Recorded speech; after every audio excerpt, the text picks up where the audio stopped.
नमस्कार, शुभ संध्या आप सबको। इंडिया स्पीक्स दिल्ली में आपका स्वागत है। मैं हूं संदीप देव। आज की बोध कथा पिछली दो बोध कथाओं का ही विस्तार है।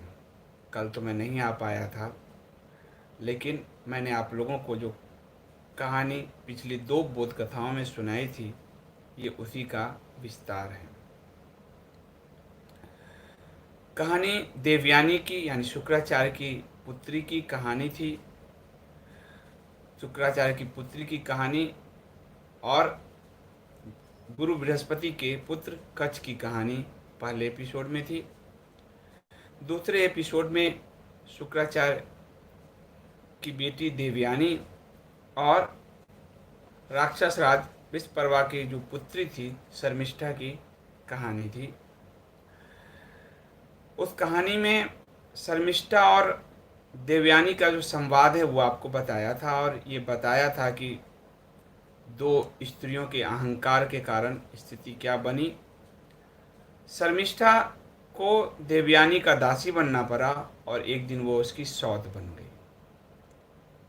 जब सौत बन गई तब देवयानी को एहसास हुआ और वो अपने पिता शुक्राचार्य के पास दौड़ी दौड़ी पहुंची। शुक्राचार्य जी ने उसके पति ययाति को ये श्राप दे दिया कि जिस सुंदरता, जिस काम वासना के वशीभूत होकर तुम दो दो स्त्रियों को भोग रहे हो, तुमने शर्मिष्ठा से जो विवाह किया है, तुम्हारा जो रूप यौवन है वो नष्ट हो जाए और जो है वृद्ध अवस्था तुम्हें घेर ले। आज की कहानी उसके आगे जाएगी। ययाति पांडवों के पूर्वज थे, चंद्रवंशी राजा थे, पांडवों के पूर्वज थे, बहुत ही वीर थे, कभी किसी युद्ध में नहीं हारे थे, उतने ही सुंदर थे, उतने ही बलशाली थे। लेकिन शुक्राचार्य की का जो ये श्राप है वो उन पर एक वज्र की तरह गिरा। वो रोते बिलखते शुक्राचार्य जी के पास पहुँचे कि ये इस श्राप से मुझे मुक्ति दिला दीजिए। शुक्राचार्य जी ने कहा कि श्राप का निवारण तो मेरे पास नहीं है, पर एक उपाय है, और वो उपाय ये है कि यदि कोई पुरुष तुम्हें अपनी जवानी दे दे और तुम्हारा बुढ़ापा ले ले तो तुम फिर से जवान हो सकते हो। और इस तरह शुक्राचार्य ने उस बूढ़े ययाति को, जो बूढ़े हो गए थे, विदा किया। ययाति रोते चिल्लाते रह गए, लेकिन कोई समाधान नहीं था।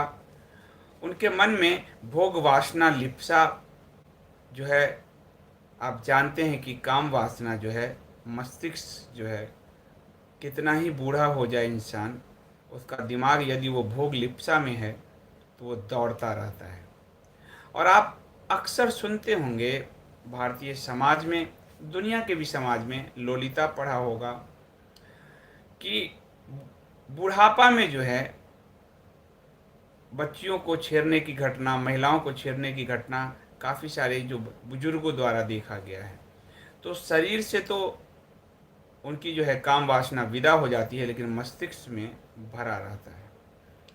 तो ययाति के मस्तिष्क में भी काम वासना उसी तरह भरी हुई थी। वो रोते बिलखते अपने पुत्रों के पास पहुंचे। ययाति के 5 पुत्र थे। सबसे पहले वो अपने पहले पुत्र के पास पहुंचे और उनसे प्रार्थना किया। जब काम सर पे सवार हो जाए तो इंसान अंधा हो जाता है, वो भूल जाता है कि वो अपनी जवानी अपने पुत्रों की जवानी लेकर अपना बुढ़ापा देना चाहता है। यानी पहला जो इस कहानी से हमें संदेश मिलता है कि वासना अंधी होती है और वो अपने पुत्रों को भी नहीं छोड़ती। वो चाहती है कि उस पुत्र की जो जवानी है वो उसे मिल जाए और मेरा बुढ़ापा उसे मिल जो है उसके पास चला जाए। वो पुत्र की जवानी से भी अपना बुढ़ापा बदलने को तैयार होता है। तो काम वासना, दिमाग, यदि आप मुक्त नहीं हुए हैं उससे, और उसकी मुक्ति का जो उपाय है वो सिर्फ उसका दर्शन है, यानी उसमें होशपूर्ण अवस्था से जब तक आपने उसमें प्रवेश नहीं किया है, सूअर की तरह उस कीचड़ में लौटते ही रहेंगे, लौटते ही रहेंगे।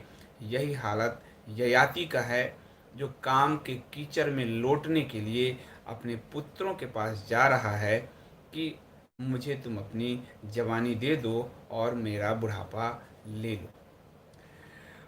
पहले वो अपने बड़े पुत्र के पास पहुँचे। पहले तो पांचों पुत्रों के पास पहुँचे और उन्होंने कहा, पुत्रों, तुम्हारे जो नाना है शुक्राचार्य, उनका शाप जो है मुझे अचानक से बुढ़ापे में बदल दिया है। अभी तक मैंने भोग विलास नहीं किया। 5 पुत्रों का पिता जब ऐसी बात कह रहा है, सोचिए कि किन कामनाओं से वो भरा हुआ है। और उसी कामना के वशीभूत हो पत्नी देवयानी के होते हुए उसने शर्मिष्ठा से भी छुपकर विवाह किया। उसके साथ भी भोग लिप्सा में वो लीन रहे, जिसके कारण ये श्राप मिला। उन्होंने कहा कि मुझ पर दया करो, मेरा बुढ़ापा ले लो और मुझे अपनी नेटवर्क की प्रॉब्लम है, दिल्ली में थोड़ा मौसम खराब है इसलिए। तो मैं अपना जवानी दे दो और मेरा बुढ़ापा ले लो, और जो ये करेगा वो मेरे राज्य का उत्तराधिकारी होगा। राज्य की भी लालसा, राज्य भी, इंसान काम वासना में इतना अंधा हो जाता है कि अपने राज्य, अपना सब कुछ त्यागने को तैयार होता है सिर्फ उस क्षणिक काम सुख के लिए। ययाति की कहानी बहुत ही प्रेरणादायक है सबके लिए। इसलिए आप आज के समय में कई बूढ़ों को देखेंगे, अपनी पोती की उम्र के बच्चों के साथ भी उनके जो कुकर्म की कहानी आती है वो ऐसे ही ययातियों की जो मस्तिष्क है उन लोगों के अंदर है। बड़े पुत्र के पास पहुँचे। बड़े पुत्र ने कहा, पिताजी ये आप क्या मांग रहे हैं? अगर मैं आपको अपना जवानी देकर आपका बुढ़ापा ले लूं तो ये जो युवतियां हैं जिनसे मैं घिरा रहता हूँ, बड़ा पुत्र भी काम वासना के अधीन है, तो ये मेरी खिल्ली नहीं उड़ाएंगे? ये नौकर चाकर दास फिर ये किस काम के हैं मेरे? यह मुझसे नहीं हो सकता। और वैसे भी आपने छोटे पुत्रों को ज़्यादा प्रेम किया है, तो उनसे क्यों नहीं मांगते? ये याति को झटका लगा कि मेरा तो उत्तराधिकारी ये होने वाला था, बड़ा पुत्र था। यह याति दुखी मन से दूसरे पुत्र के पास पहुंचे। दूसरे पुत्र ने कहा, पिताजी, बुढ़ापा अशक्त बना देता है, कमजोर बना देता है, रंग रूप बिगड़ जाता है, बूढ़े की बुद्धि भी स्थिर नहीं रहती।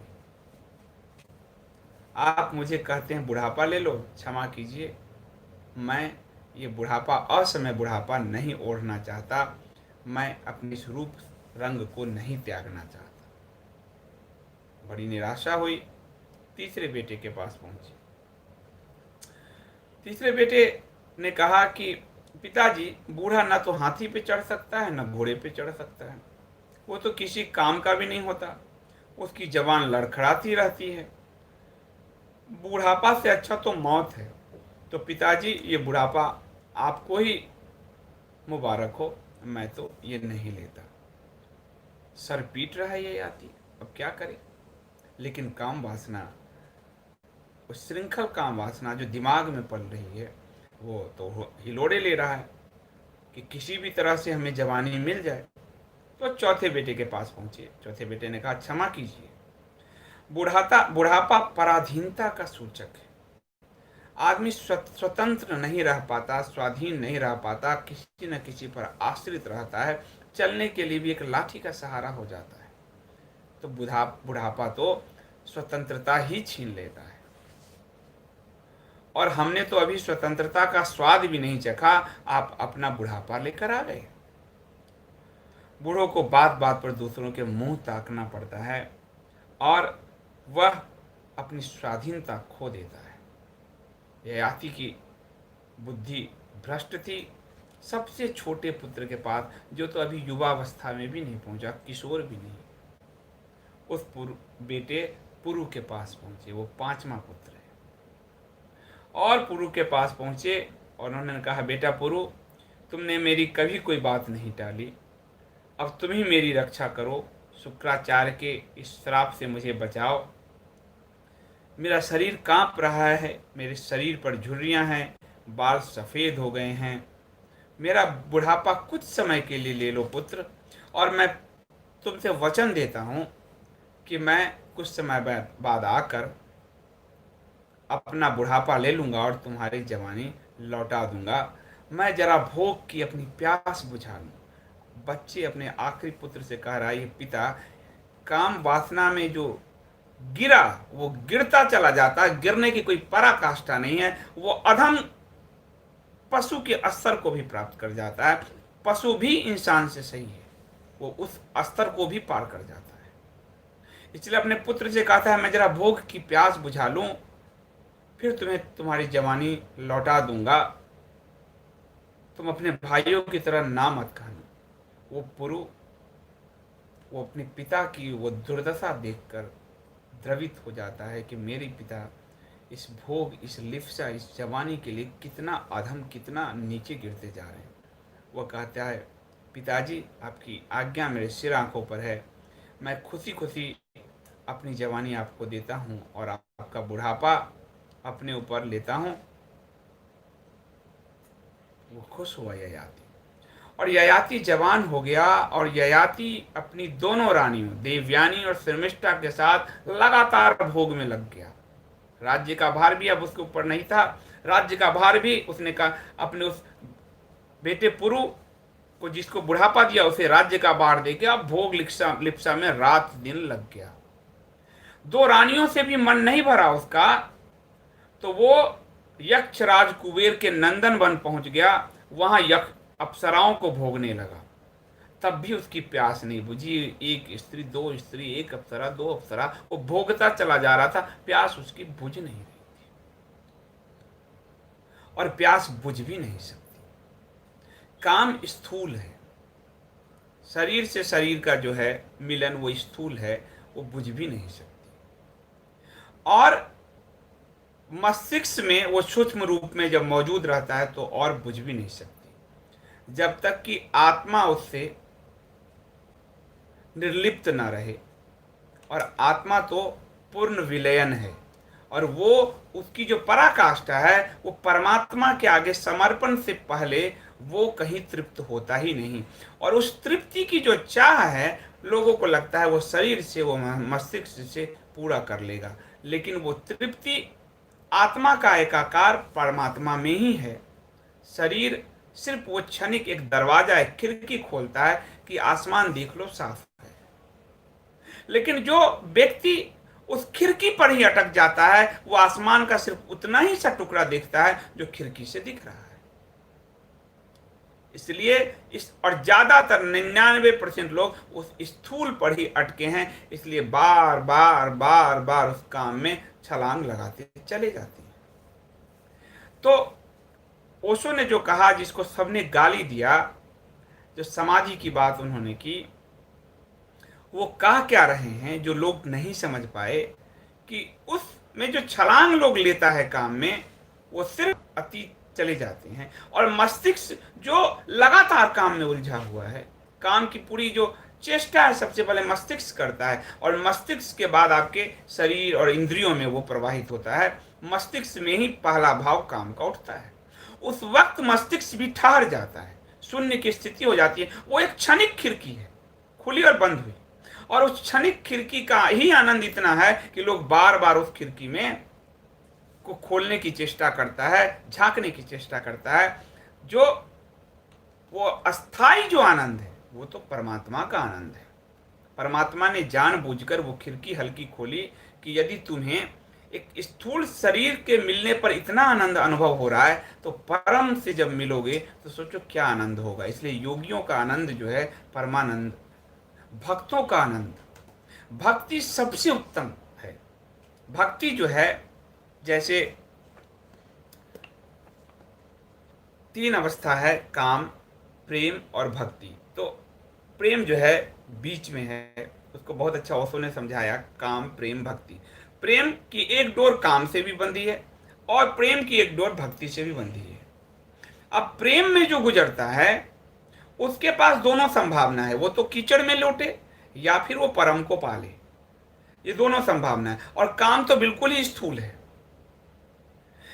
और भक्ति चरम अवस्था है, क्योंकि वहां पूर्ण विलीन है, नदी सागर में विलीन हो जाती है, गंगा का अस्तित्व समाप्त हो जाता है, गंगा सागर हो जाती है, वहां कुछ नहीं रहता। वो परमात्मा है, परम परमात्मा है। उस परमात्मा का ही विस्तार आत्माओं के रूप में हर प्राणी में है। परम आत्मा और आत्मा, सारे प्राणी उसी का अंश है। और जैसे मैग्नेट होता है, लोहा है, और चुंबक, चुंबक लोहे की तरफ खींचता है और लोहा चुंबक की तरफ खींचता है। आत्मा का मोक्ष वही है कि उसका विलय जो है उस परमात्मा में हो जाए, गंगा उस सागर में विलीन हो जाए। लेकिन गंगा सागर में विलीन होने से पहले कितने कूड़े कचरे को जो बहाती है, वो काम वही कूड़ा कचरा है। वहां से जो यात्रा होती है, एक खिड़की खुलती रहती है, शुद्धतम रूप है गंगोत्री पर, बीच में पूरी जो यात्रा है वो कलुषित यात्रा है, और अंत में विलयन की यात्रा है। तो जिसको ये समझ में आ गया वो मुक्त हो जाएगा, और जिसको समझ में नहीं आया वो स्थूल पर ही अटका रहेगा। वो की यात्रा, अज्ञानता की यात्रा में ही पड़ा रहेगा, वो ज्ञान की यात्रा में तो जा ही नहीं सकता। इसलिए प्रेम उस खिड़की को थोड़ा बड़ा बनाता है, काम उस खिड़की का छोटा सा खिड़की खोलता है, प्रेम उस खिड़की को बड़ा बनाता है। क्योंकि प्रेम में समर्पण का भाव भी आ जाता है। जिसको आप प्रेम करते हैं, पति पत्नी को, पत्नी पति को, आप पुत्र से जिससे अथाह प्रेम करते हैं, उसकी हर मांग मानते चले जाते हैं, अपने ईगो का समर्पण करते हैं। लेकिन उसको थोड़ा और बड़ा देखो तो कितना सुंदर दिखता है। पर भक्ति उस पूरी खिड़की को समाप्त कर देता है। आप खुले में आसमान देखते हैं, और जब खुले में आसमान देखते हैं तो फिर उससे सुंदर आसमान तो कुछ नहीं होता। तो भक्ति उस परम अवस्था है। ये एक क्रम है जो मनुष्य गृहस्थ जीवन में रहकर आम मनुष्य के लिए योग, आम मनुष्य उस पराकाष्ठा को नहीं छू सकता, कभी नहीं छू सकता।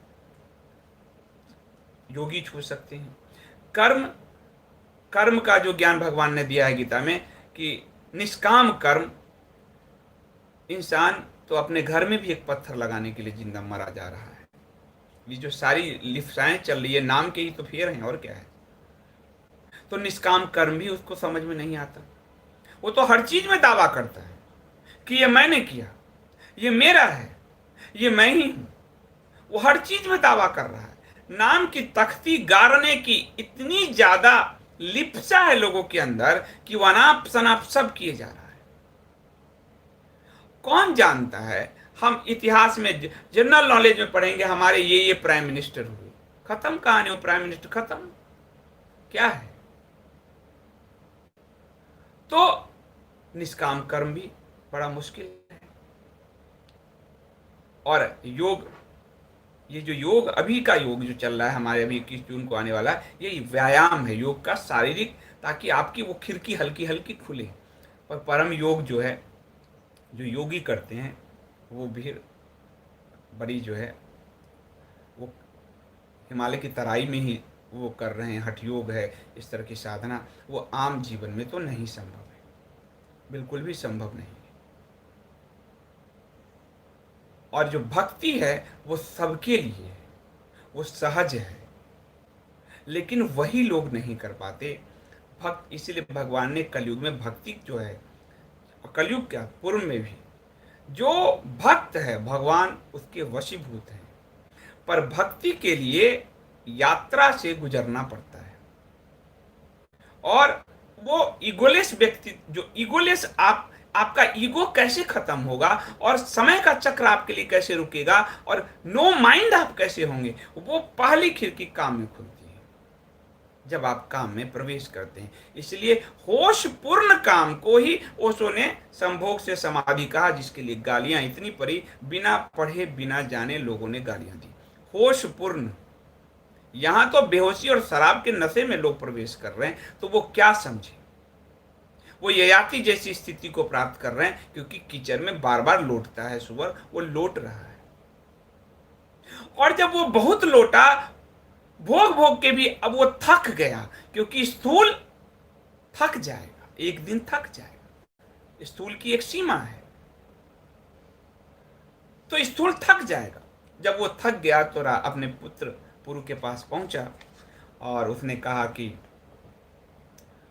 पुत्र, मैं भोग भोग कर थक गया और इसका कहीं कोई अंत नहीं है। ये तो ठीक उन्होंने कहा, उन्हीं की भाषा है महाभारत में जो मैं बताता हूँ। हे प्रिय पुत्र, मैंने अनुभव करके जान लिया कि काम वासना वह आग है जो विषय भोग से नहीं बुझती। मैंने धर्म ग्रंथों में पढ़ा तो था कि जैसे घी डालने से आग बुझने के बजाय भड़क उठती है, वैसे ही विषय भोग से लालसा बढ़ती ही जाती है, कम नहीं होती। इसकी सच्चाई अब मुझे मालूम हुई। धन दौलत और स्त्रियों के पाने से मनुष्य की वासना कभी शांत नहीं होती।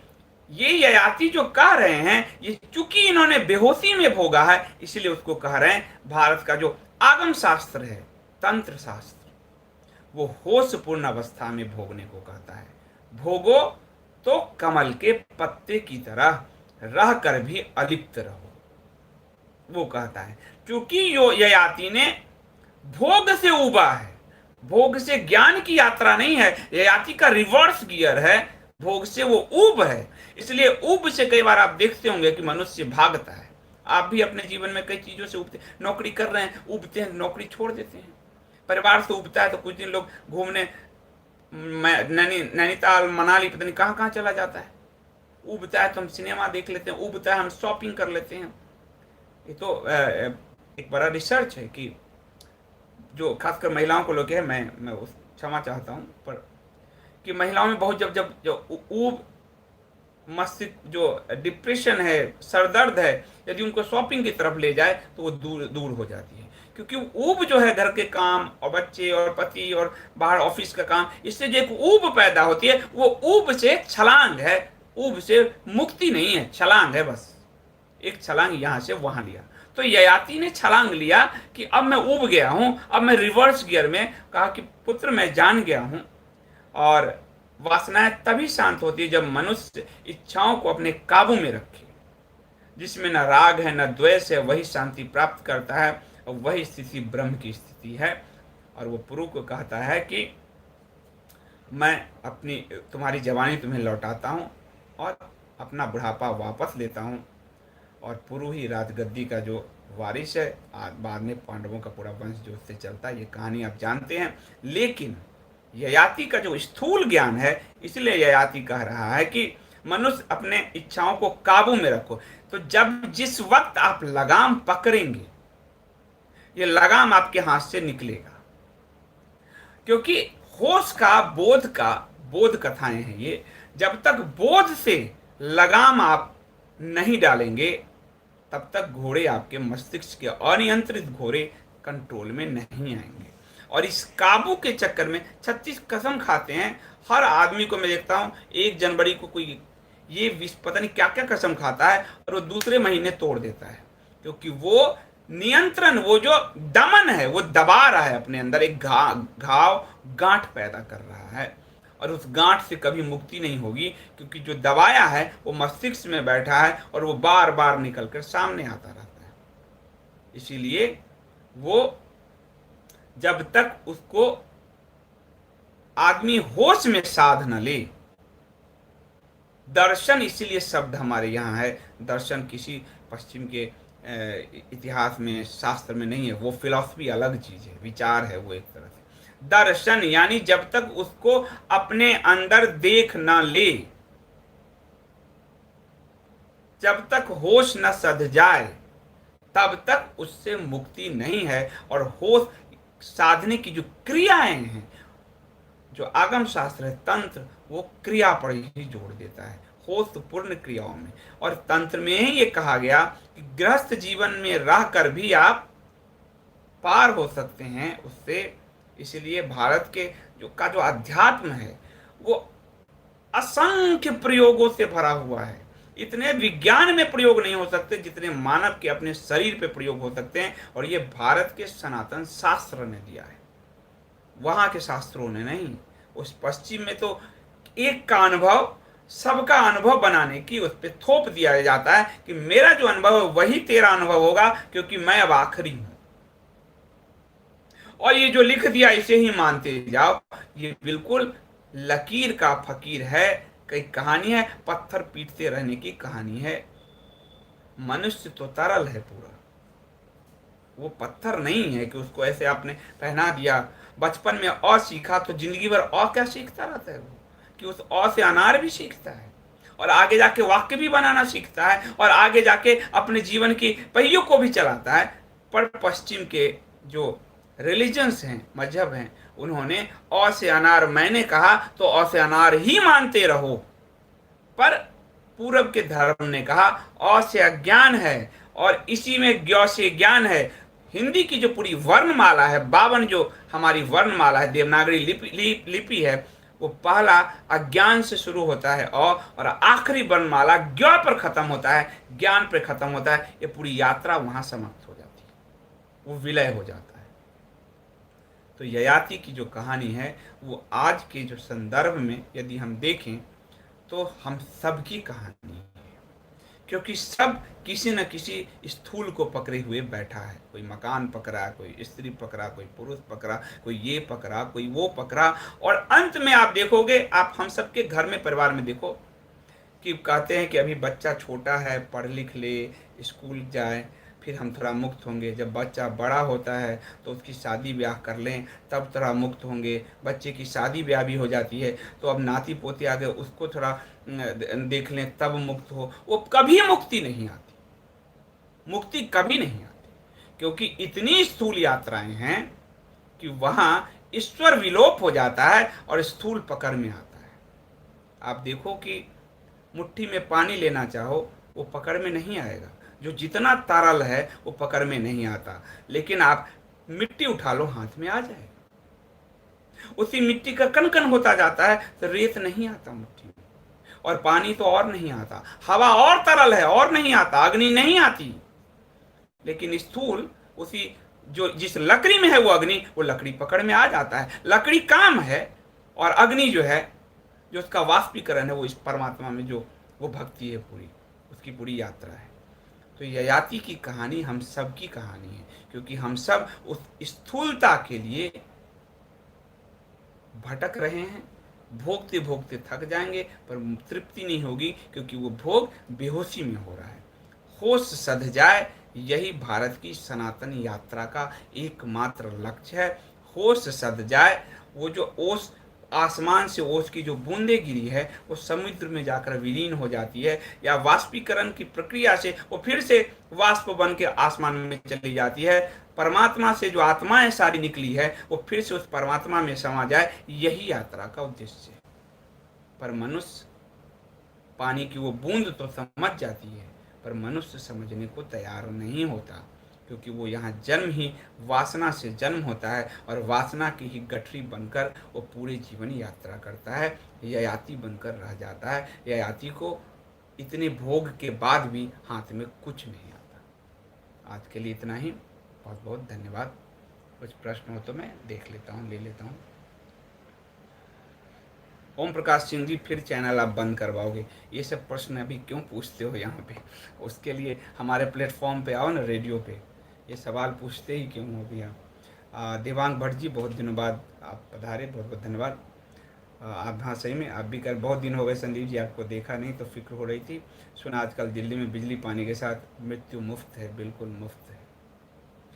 जिसने वासनाओं में पानी का बिल पकड़ लिया, जिसने वासनाओं में बिजली के चंद रुपए पकड़ लिए, जिसने वासनाओं में 1000 रुपए का डीटीसी का पास पकड़ लिया, मृत्यु तो उसके लिए स्वाभाविक है।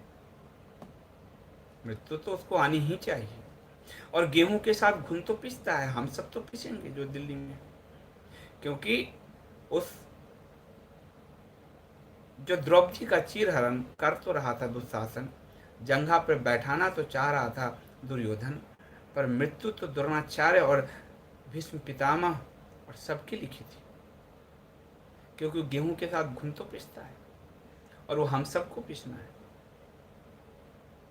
जो चंद सिक्कों के लिए अपनी जिंदगी को दांव पे लगाते हैं, उन्हें मौत और इस तरह की मौत ही मिलती है। ये तो कर्म का विधान है, इससे कोई भाग ही नहीं सकता, भाग ही नहीं सकता। जो आज मृत्यु बांट रहे हैं, कल उनको भी मिलेगी, वो भी नहीं भाग सकते, कोई नहीं भाग सकता। पर सबसे पहले उनको मिल रही है जिन्होंने कहा था हमारे हमारे बच्चे डीटीसी बस पे चढ़ रहे हैं फ्री, हमें पानी का बिजली बड़ा कम आया है, बिजली का बिल बड़ा कम आया है। अब उसी बिजली वाले स्मशान घाट में 4 दिनों के वेटिंग पर उनके घरों की लाश पड़ी हुई है।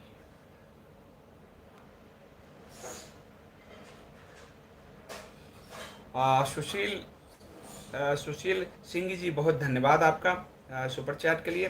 पंच मक्कारों के विरुद्ध युद्ध में अपना आर्थिक सहयोग करते रहूँगा, बहुत बहुत धन्यवाद। ये बड़ा ज़रूरी चीज़ है, वरना आज उन 1200 मित्रों का मैं हृदय से धन्यवाद करता हूँ जो नियमित तौर पर इस कंटेंट के लिए एक छोटा सा मूल्य चुकाते हैं हर महीने, बिना किसी धन्यवाद और इसकी लालसा किए। वो कहते संदीप जी आप कंटेंट दे रहे हैं, हम वो 100 रुपीज़ डाल देते हैं, और जिसके कारण आज जब यहाँ बैन लगा तो हम प्लेटफॉर्म खड़ा कर सके।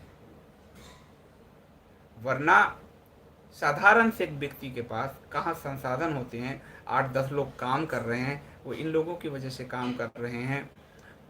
हम वो जो प्लेटफॉर्म हमने लिया है उसमें भी पैसे लगे हैं, हमने जो रेडियो अपने सर्वर पर लगाया है वो भी पैसे लगे हैं, और आगे जाकर यदि सब्सक्रिप्शन बढ़ता है तो इंडिया स्पीक्स डेली का अपना ही इतना बड़ा सर्वर होगा कि सारे वीडियो, आज वहाँ आप लाइव चैट सब देख ही रहे हो, सारे वीडियो भी वहीं होंगे। मैं ये नहीं कहता कि मैं फेसबुक ट्विटर बना लूँगा, मैं जिस फील्ड में हूँ आपको स्वतंत्रता से खबरें मिल सके, बिना किसी लाग लपेट के आपको सच्चाई मिल सके, आप इसके लिए मेरा जो प्रयास है वो मैं करता रहूँगा, और आपका जो प्रयास है वो करते रहे। हम अगर लोग कंटेंट की ताकत समझते हैं, और हमारे पूर्वज समझते थे, तभी इतने शास्त्रों का उन्होंने निर्माण किया। और ये पश्चिम भी समझता था, इसलिए उसने हमारे शास्त्रों को दबाया, फर्जी इतिहास लिखवाया और हमारे हर शास्त्रों को दबाने का प्रयास किया। हम जिस दिन इस कंटेंट की ताकत समझ जाएंगे, कंटेंट यानी हम इस सच की ताकत समझ जाएंगे, हमें कोई गुलाम नहीं बना सकता, हमें कोई भी अपने हिसाब से नहीं हाँक सकता, और हम सबको हाँकने की शक्ति रखते हैं, क्योंकि सनातन समुद्र है, अथाह समुद्र है। इसलिए कंटेंट की ताकत को पहचानिए, और उस कंटेंट के लिए जो मामूली रकम होती है उसको बिल्कुल अदा कीजिए, क्योंकि ज्ञान तो मुफ्त मिलता भी नहीं। उस जमाने में भी गुरु दक्षिणा देनी पड़ती थी, इसके कुछ प्रतीक के अर्थ थे, तब जाकर मुक्ति होती है। प्रदीप बारल जी, बहुत धन्यवाद आपका सुपर चैट के लिए। इसलिए सुपर चैट है, 100 रुपीज़ पर मंथ का सब्सक्रिप्शन है, और ये जो ज्वाइन बटन के साथ मेंबरशिप है, वो ये सब वो प्रक्रिया है, या फिर वेबसाइट पे जाकर, जिससे बूंद बूंद बूंद से हम इस लड़ाई को बड़े स्तर पर ले जा सकते हैं। आज फेसबुक क्या है, हम सब विज्ञापन के पैसे ले लेके, हमारे कंटेंट के कारण फेसबुक इतना बड़ा हो गया। हम तो सोचते हैं कि तो मुफ्त का हम यूज कर रहे हैं, पर हमारे कंटेंट के कारण फेसबुक बढ़ा है, हमारे कंटेंट के कारण यूट्यूब बढ़ा है, हमारे कंटेंट के कारण ट्विटर बढ़ा है। कंटेंट की पावर से उन्होंने एम्पायर बना के आज हमें ही दबा दिया। हमें लगता है मुफ्त है, पर हमारा कोई उपयोग कर ले रहा है। इसलिए आज के समय भी ये जो डाटा जिसको कहा गया, जो कंटेंट कहते हैं, आज रिलायंस ने क्या कहा, मुकेश अंबानी ने, कि अगला जो ऑयल है वो डाटा है, और आज जियो कितना बड़ा हो गया सिर्फ कंटेंट के पावर से। और कंटेंट को यदि आपने पहचान लिया तो अगले 10 साल में हम फिर से उस शिखर को छू सकते हैं। सही कंटेंट पे हम अगर काम करें तो अगले 10 से 15 साल बहुत होगा, हम उस शिखर को छू सकते हैं जो जहाँ ज्ञान की गंगा बहती थी। अभिषेक प्रताप सिंह जी, बहुत बहुत धन्यवाद सुपर चैट के लिए आपका। विश्वसनीय हिंदू शास्त्र और पुस्तकें कहाँ से खरीदें, लंबे समय के बाद मैं लाइव में शामिल हुआ। हाँ, बहुत लंबे समय के बाद आए हैं, पर विश्वसनीय हिंदू शास्त्र का मतलब है कि ये पूरी एक समुद्र है, समुद्र मंथन जो हुआ था, जिसमें विष भी हाथ लगे, माता लक्ष्मी हाथ लगी, रत्न भी लगे, कामधेनु गाय भी लगी। तो वही है अभी, क्योंकि इतनी मिलावट हो चुकी है कि आपको छानना पड़ेगा, और इस छानने के लिए समाज के एक वर्ग को लगना पड़ेगा, तब जाकर हो पाएगा। लेकिन मेरा मानना है अभिषेक जी कि आप गीता, हर गृहस्थ को मैं कहता हूँ कि आप गीता से शुरुआत करें, गीता से शुरुआत करें। कोई शास्त्र उलझ जाएंगे और उस उलझन में वो खरीद खरीद के रखते चले जाएंगे, आज ये पढ़ूंगा, आज वो पढ़ूंगा। कई मित्र मेरे हैं जो पढ़ते, जमा करते चले गए, पर वो पढ़ नहीं पाते। मेरा सबसे अनुरोध है कि उन्होंने एक किताब, सब वाले जो हैं, आप गीता उन हजारों किताबों का वो सार है। सांख्य भी है, योग भी है, भक्ति भी है, कर्म भी है, क्या नहीं है गीता में। एक गीता यदि आपने जीवन में उतार लिया, फिर कोई शास्त्र की जरूरत नहीं रह जाएगी। तो मेरा ये मानना है अभिषेक जी कि एक गीता से शुरू कीजिए, गीता की यात्रा ही यात्रा पूर्ण कर देगी। फिर रामायण महाभारत ये सब बात की बातें हैं, गीता को ही पहले। और गीता मेरा मानना है जो कर्म पर जिनका, एक तो तिलक जी की गीता को आप सब ले सकते हैं, उसमें आपको एक सनातन की पूरी यात्रा उसमें समझ में आएगी। उनकी टीका में, उनका जो वो भाष्य के अंदाज में ही समझिए उसको लिखा है, पूरी मीमांसा की तरह लिखा गया है। तो उसमें हिंदू सनातन धर्म के उस सारी यात्राओं को समझ पाएंगे अगर उस गीता को आपने पढ़ा। तिलक जी की गीता मेरी प्रिय गीता है। मेरी प्रिय गीता तो ओशो की है, जो कई खंडों में है, काफ़ी सारे खंडों में है, करीब 8 खंडों में है। तो 8 खंड बहुत पढ़ना मुश्किल होगा आप लोगों के लिए, लेकिन मेरा एक कहना है कि तिलक जी की गीता एक अच्छी गीता है, जहां आपको अध्यात्म की कई गांठें खुल जाएगी। थोड़ा क्लिष्ट लगेगा भाषा, भी कोई बात नहीं। वो मानवी जेल में जब थे तब उस समय उन्होंने लिखा उसको, और वो किसी भी गीता से मैं कहता हूँ कि, इसलिए आपको मैं कह रहा हूँ क्योंकि उसमें वेद उपनिषद सबकी यात्रा आपकी होती चलेगी। 8 खंड में ओशो का तो मैं नहीं कह सकता, और सब ओशो को प्रेम नहीं करते, इसलिए मैं सबको नहीं कह सकता। लेकिन तिलक जी तो हमारे स्वतंत्रता सेनानी थे, उनकी गीता से आप शुरू कर सकते हैं। ये सौरभ ठाकुर जी कह रहे हैं, संदीप जी आज की बोध कथा में जो कमेंट आए हैं वो भी विचार करने योग्य हैं। मैं कमेंट देख रहा हूँ, कमेंट पर ही तो इतना लंबा बोल रहा हूँ मैं।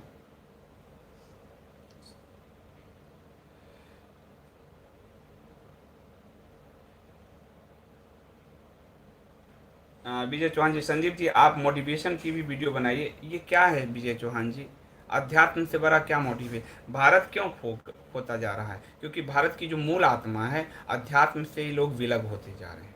अध्यात्म क्या है? ये मोटिवेशन, जो मोटिवेशनल सब जो लोग इतने बड़े बड़े हैं, वो मुझे नहीं आता करने।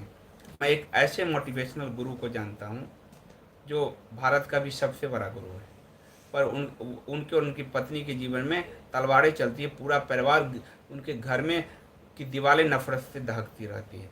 क्यों? क्योंकि मोटिवेशन किताबों से तो ले लेके कर दिया उन्होंने, जीवन अध्यात्म विहीन है।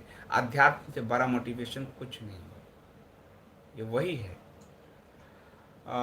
सुमित शर्मा जी, सुमित्या शर्मा जी,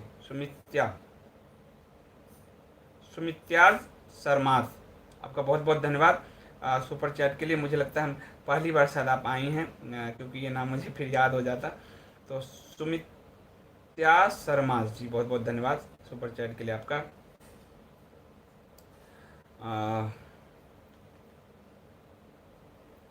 इसके अलावा ओम प्रकाश जी, बहुत धन्यवाद आपका। मोनालिका श्रीवास्तव जी, बहुत बहुत धन्यवाद। वो कह रही हैं जी, वाह,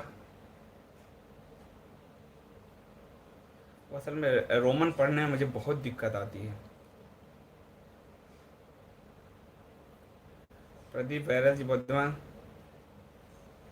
निधि राजपूत जी कहते हैं, संदीप जी हमारे ब्राह्मण जन चोटी क्यों रखते हैं? बड़ी अच्छी सवाल है उन्होंने पूछे हैं। देवांग भट्ट जी, बहुत धन्यवाद सुपर चैट के लिए। अपना ख्याल रखिएगा, आप हम सब के लिए बेहद ज़रूरी हैं। आत्ममुग्ध बौना खांसते हुए चप्पल सर रख के भाग जाएगा। आत्ममुग्ध बौना मतलब दिल्ली के जो मठाधीश हैं। आशा तो नहीं है कि मुफ्तखोर हिंदू लालच का फल समझेंगे। वोट दिए मौत मिली, पहले दंगों में अब वायरस में। बात सही है। निधि जी जो कह रही हैं कि ये चोटी क्यों रखते हैं, निधि जी यही हमारा सहस्त्रार है, वो आखिरी लक्ष्य को याद करने के लिए सनातन जो है, आप जो तिलक तिलक लगाती हैं, आपकी जो आज्ञा चक्र को आप याद रखें, और आपका जो सहस्त्रार है आखिरी यात्रा, मूलाधार से सहस्त्रार की यात्रा, काम से भक्ति की यात्रा, इस यात्रा को याद रखें। इसलिए याद बराबर कराने के लिए वो चोटी भी है, वो तिलक भी है। हमारा बहुत वैज्ञानिक धर्म था, और वो बार बार आपको विस्मरण आपके ना हो, स्मरण बना रहे कि आपकी असली यात्रा क्या है। इसलिए सनातन में चोटी का विधान था, टीका का विधान था। पुरुष के लिए भी टीका है, स्त्री के लिए भी बिंदी है, पर हम सब अब वो सिर्फ वो एक प्रतीक बन के रह गया, हम सब उसको भूल ही चुके हैं। पवन जी बहुत धन्यवाद। वो कह रहे हैं कि आपने क्या समझाया, सन्यासी से भी पूछे तो कहते हैं काम को काबू में रखो, लेकिन उसका सही अर्थ आपने बताया। सन्यासी भी ये सहजता से नहीं बता सकते, क्योंकि सन्यासी नहीं बता पाते, क्योंकि मैं कई सन्यासियों को जानता हूँ, क्योंकि उनके अंदर अंदर काम ही चलता है। गेंद को जितना ज़मीन पर तेज़ी से पटकोगे वो उतना उछलेगा, चीज़ों को जितना दबाओगे वो उतना जंप करेगा। और दबाने का जो लोग ज्ञान दे रहे हैं, उनके ज़िंदगी में झांक कर देख लीजिए। मैं नहीं कुछ किसी का नाम लूँगा, पर जो लोग दबाने का ज्ञान देते हैं उनकी ज़िंदगी में एक बार ज़रूर झांकी।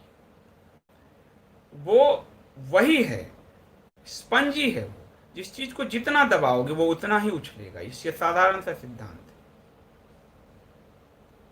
हाँ, कस्तूरी जी कह रहे मराठी भाषा में ययाति नामक पुस्तक जो है खांडेलकर जी ने लिखी है, ज्ञान बिल्कुल बहुत बहुत अच्छी किताब है। जो लोग पढ़ सकते हैं वो ज़रूर पढ़ें।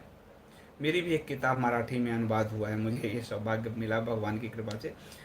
महायोगी का महारहस्य जो आशुतोष महाराज जी वाली है, वो किताब करीब सवा लाख कॉपी बिकी है, उससे ऊपर, क्योंकि उस समय सबकी जिज्ञासा था। तो उस पर हिंदी, अंग्रेजी, मराठी और पंजाबी कुछ कॉपी आई थी। उसके बाद पंजाब में विरोध शायद हुआ, आतंकवाद और इस सब में कई चीज़ें थी उसमें, तो इस वजह से पंजाबी एडिशन फिर वापस हो गया।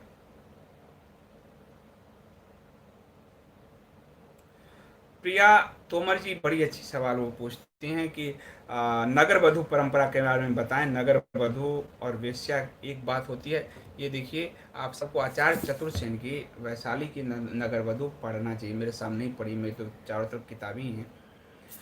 नगर वधु और वेश्या दो अलग चीज़ थी, पर कभी मैं इस पर आऊँगा, अभी बहुत लंबा हो जाएगा, समय ज़्यादा हो गया, लेकिन आप याद कराइएगा मुझे, मैं कभी आऊँगा। कुंदन शाह जी धन्यवाद।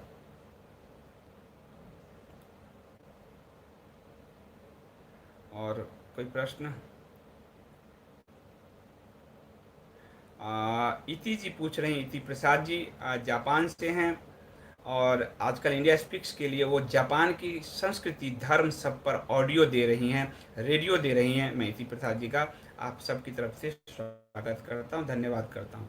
वो पूछ रही हैं, पति या पत्नी से प्रेम की बात करे कोई तो लोग ऐसे देखते हैं जैसे कोई अजूबा हो। वो इसलिए देखते हैं इति जी कि जब हम रेगिस्तान में जाएं और पानी से भरा मटका देखें तो वो अजूबा ही लगेगा। असल में पति पत्नी के बीच का प्रेम रिक्त हो गया है नहीं। काम से संतान पैदा हो जाती है, और संतान भी इसलिए पैदा होती है क्योंकि उनको अपना नाम चलाना है, संपत्ति संभालना है। इसलिए 45-46 साल में आजकल लोग सरोगेसी और क्या क्या करके जो भी अप्राकृतिक रूप से जो भी करते हैं, पर वो इसलिए देखते हैं कि सचमुच अगर हम मरुस्थल से गुजरें और किसी के पास एक मटका पानी हो तो हर आदमी उसको कौतूहल से देखेगा। आज के संदर्भ में अगर किसी पति पत्नी में प्रेम है तो वो कौतूहल से ही देखा जाता है, और पीठ पीछे कहा जाता है अरे वो दिखावे का होगा कुछ, क्योंकि वास्तव में गृहस्थ जीवन रिक्तताओं से भरा हुआ है। और वो इस लॉकडाउन में समझ में आया कि पति पत्नी एक दूसरे का जब लगातार चेहरा देखने की स्थिति आई हुई, तो ब्रिटेन से लेकर भारत तक घरेलू हिंसा की कई घटनाएं आ गई और कई रिसर्च आ गए। तो इति जी आपने बहुत अच्छा सवाल किया। वो बात असल में यही है कि हम मंगल ग्रह का कोई प्राणी आ जाए तो कौतूहल से ही तो देखेंगे। तो वही आज के समय में पति पत्नी का प्रेम कौतूहल दिखता है, क्योंकि यहाँ तो स्कूलों के अंदर से लेकर यहाँ तो आए गए रिश्ता तोड़ने की जब शिक्षा मिल रही हो, तो जो रिश्ता को जी रहा हो, वो तो कौतूहल का विषय बन ही जाता है। तो मुझे लगता है अब मैं समाप्त करता हूँ। इति जी एक बार और करें बात संदीप जी, बहुत संजीदगी से ऐसे टॉपिक को जो लोग छेपते हैं बतियाने में, भारत जैसे देश में जहाँ कामसूत्र लिखा गया, बड़ी सहजता से और बड़ी गहराई से विश्लेषण कर रहे हैं आप, क्योंकि मुझे छेपना नहीं आता।